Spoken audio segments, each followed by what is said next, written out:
মায়ের যে রূপটা দেখানো হয়, যে দেখা যায় মায়ের মাথা এত বড়, হাতগুলো পেটে পেটে ওই আলুর পুতুলের মতন, এরম মা কিন্তু বানানো যাবে না। বাংলার মানুষ এই মাকে দেখতে চায় না, এটা আগে থেকে জানিয়ে রাখলাম।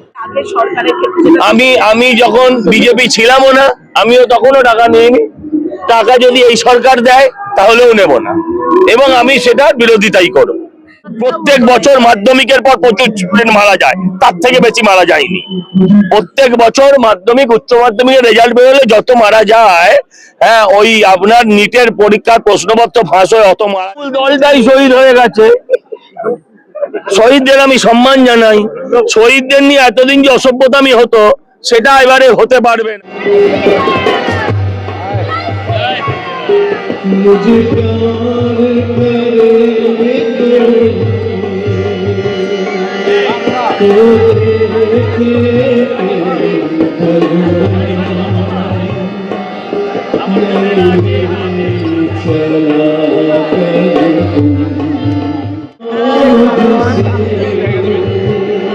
দেখে দেখে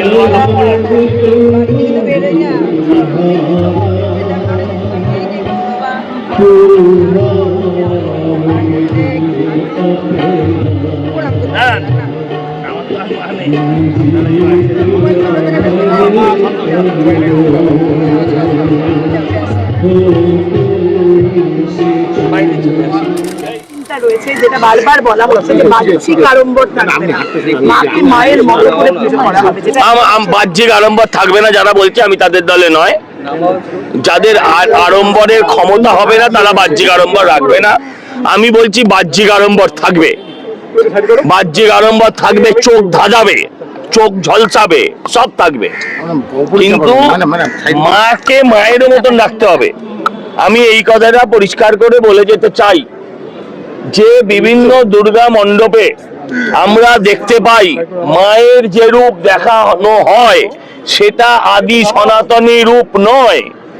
মায়ের যে রূপটা দেখানো হয়, যে দেখা যায় মায়ের মাথা এত বড়, হাতগুলো পেটে পেটে ওই আলুর পুতুলের মতন, এরম মা কিন্তু বানানো যাবে না। বাংলার মানুষ এই মাকে দেখতে চায় না, এটা আগে থেকে জানিয়ে রাখলাম।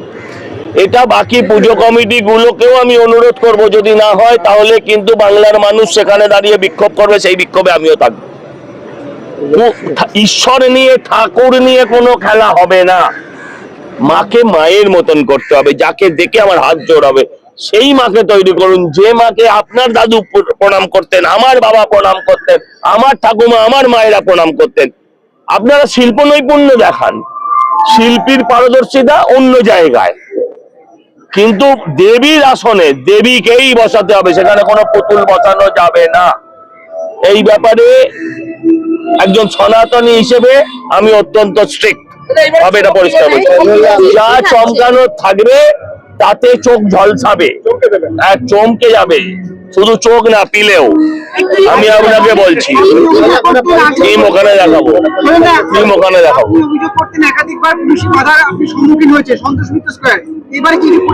কেমন আনইজি ফিল হচ্ছে, একটাও পুলিশকে দেখতে পাচ্ছি না। এগুলো হয়ে যাক, নেড়া চলে যাবে তাহলে পলিটিক্যাল। আর কি আছে বলো? তারপরে যেটা বলছিলাম যে ক্লাবকে ক্রমশ টাকা বাড়ানো, সেটা এর আগের সরকারের ক্ষেত্রে আমি যখন বিজেপি ছিলামও না, আমিও তখনও টাকা নিইনি। টাকা যদি এই সরকার দেয় তাহলেও নেব না, এবং আমি সেটা বিরোধিতাই করব। আমার বিশ্বাস এই সরকার ওই ক্লাব ধরে ধরে টাকা দেবে না।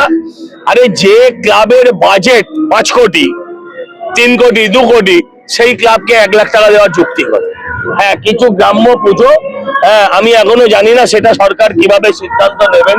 ছোট পুজো, যে পুজোকে আপগ্রেড করা দরকার অর্থনৈতিক ভাবে, সেক্ষেত্রে যদি সরকার কিছু সাহায্য করে করবে, ভালো, অসুবিধা নেই।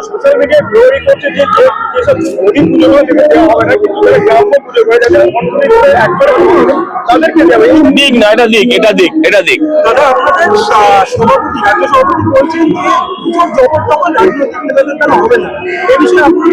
আমি 100% একমত, 100% একমত।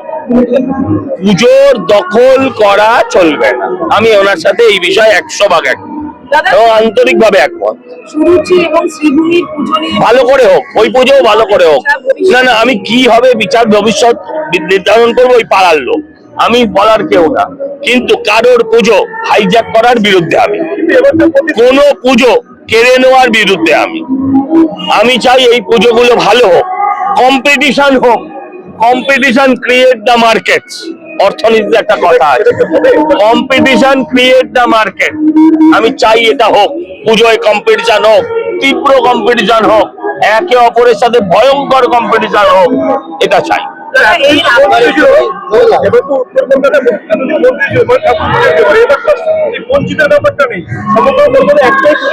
তৃণমূলরাই শুধু বঞ্চিত, আর কেউ বঞ্চিত নেই এবারে। দাদা এর আগে বার পুজোয় আমরা আর্যিকর নিয়ে বিক্ষোভ দেখেছি, এবার সোনামগঞ্জ ছুটে নিয়ে যাচ্ছে, আপনি কি বলবেন? এই সময় বেশ রাজ্য আপনি কোথাও আমি বলছি শোনেন, আপনারা ছাড়া কোথাও কোনো তাল উত্তাল তাপ উত্তাপ আমি কোথাও দেখিনি। সোনাম ওয়াংচু একজন বিজ্ঞানী, হয়তো বিজ্ঞানী হিসেবে উনি মানে অনেক নামজাদা লোক, বিরাট ভাবে প্রতিষ্ঠিত, সব ঠিক আছে। কোন মানুষ সাধারণ মানুষকে পাশে দাঁড়াতে আমি দেখিনি। কোন সাধারণ মানুষকে কয়েকজন, না না, লাদাখের জন্য আরো অনেকে করেছেন, আমি এখান থেকে দাঁড়িয়ে বলতে পারবো না। কিন্তু কোন প্রশ্ন ফাঁস হয়েছে বলে কোন বিজ্ঞানী আবিষ্কার যদি এটা হয়ে থাকে যে আমি 15 দিন না খেয়ে থাকলে এই প্রশ্ন ফাঁস বন্ধ হয়ে যাবে, বা কোনো মন্ত্রীকে সরিয়ে দিলে এই প্রশ্ন ফাঁস বন্ধ হয়ে যাবে, তাহলে জানতে হবে এর পেছনে রাজনীতি আছে। ট্রেন দুর্ঘটনা ঘটলে যখনই কোনো মানুষ, সে আমরা হতে পারি, যদি আমরা দাবি করি যে ট্রেন মন্ত্রীর রেল মন্ত্রীর পদত্যাগ করতে হবে, জানবেন এটা সাধারণ মানুষের আওয়াজ নয়, এটা কোনো রাজনৈতিক আওয়াজ। সেরকম সোনাম ওয়াংচু তিনি অনেক বড় বিজ্ঞানী বলে তিনি যে রাজনীতি করতে পারবেন না এমন কথা নয়, তিনি যে কাজটা করছেন সেটা রাজনীতি। কিন্তু অনেক স্টুডেন্ট মারা গেছেন বলেই তো এই প্রতিবাদ, না হলে হয়তো এই প্রতিবাদ প্রত্যেক বছর মাধ্যমিকের পর প্রচুর স্টুডেন্ট মারা যায়, তার থেকে বেশি মারা যায়নি। প্রত্যেক বছর মাধ্যমিক উচ্চ মাধ্যমিকের রেজাল্ট বেরোলে যত মারা যায়, হ্যাঁ, ওই আপনার নিটের পরীক্ষার প্রশ্নপত্র ফাঁস হয়ে অত মারা যায়নি। আগে বলুন না তাহলে এই সমস্ত শিক্ষামন্ত্রী, মুখ্যমন্ত্রীর পদত্যাগের কথা, এগুলো রাজনৈতিক। This is all propaganda. এটা 29 অব্দি চলবে, এটা 29 অব্দি চলবে। ওনাকে দেখে বেরিয়ে যাবার পর বিভিন্ন রাজনৈতিক দলের নেতারা শুনেছি চাইনিজ কনসুলেটে গেছিলেন, চাইনিজ হাই কমিশনারের কাছে। কেন ভাই, কেন? এই প্রশ্নটা করতে চাই। আচ্ছা ঠিক আছে, বলো। সুদীপ বন্দ্যোপাধ্যায় প্রধানমন্ত্রী নরেন্দ্র মোদীর সঙ্গে দেখা করেছেন এবং দেখা করার পর তার বক্তব্য যে বিল পাস হওয়ার পরে ভুলে যাবেন না তো, প্রধানমন্ত্রীকে প্রশ্ন করেছেন সুদীপ বন্দ্যোপাধ্যায়। ওনাকেই বাংলার মানুষ ভুলে গেছে, পৃথিবী আর কয়েকদিনের মধ্যে ভুলে যাবে ওনাকে। এখন উনি বলছেন ভুলে যাবেন না তো, ভুলে যাবে না ভুলেই যাবে, ভুলেই যাবে। 21শে জুলাই তৃণমূলের বিভিন্ন জায়গায় শহীদ। আমার বাবার কি, তৃণমূল দলটাই শহীদ হয়ে গেছে। শহীদদের আমি সম্মান জানাই, শহীদদের নিয়ে এতদিন যে অসভ্যতামি হতো সেটা এবারে হতে পারবে না। হ্যাঁ, বন্দে মাতরম জাতীয় গান, এবং সেই জায়গা থেকে তাহলে তার বিরুদ্ধে আইনানুগ ব্যবস্থা বিল আনতে চলেছে কেন্দ্রীয় সরকার। করা উচিত তো। আরে এদেশে তো জাতীয় পতাকাকে অসম্মান করে মাথা উঁচু করে আছে অনেকে, এই দেশে জাতীয় সঙ্গীতকে অনেকে মাথা উঁচু করে আছে অসম্মান করে। এদের সকলেরই বিরুদ্ধে কঠিন থেকে কঠিন সাজা নেওয়া উচিত। শুনুন, আমি একটা জিনিস বুঝি, যে রাষ্ট্রদ্রোহিতার শাস্তি সর্বোচ্চ হওয়া উচিত, সর্বোচ্চ হওয়া উচিত।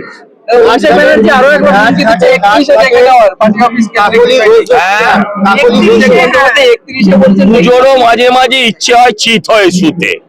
ও এখন একটু ডায়লগ দেবে না? আগে কত ডায়লগ দিত, কোথায় বসে দিল? ভিডিও বার্তায়, রাস্তায় দাঁড়িয়ে এই ডায়লগ দিতে বারবার দিন চলে গেছে। কালীঘাট থেকে কালীঘাট দিতেও রাজি, বাকি অন্য তৃণমূল ঋতব্রত অন্যরা যদি আসে 1 ঘন্টার মধ্যে ইস্তফা দিয়ে দিবে। মুশকিল হচ্ছে এতদিন যারা মলমূত্র ত্যাগ করতো না তারা বলছে এখন পদত্যাগও করবে। আমার কি, রাজঘাটে 21 তারিখে উনি যে ঘাটেই যান তাই নিয়ে আমার কিচ্ছু যায় আসে।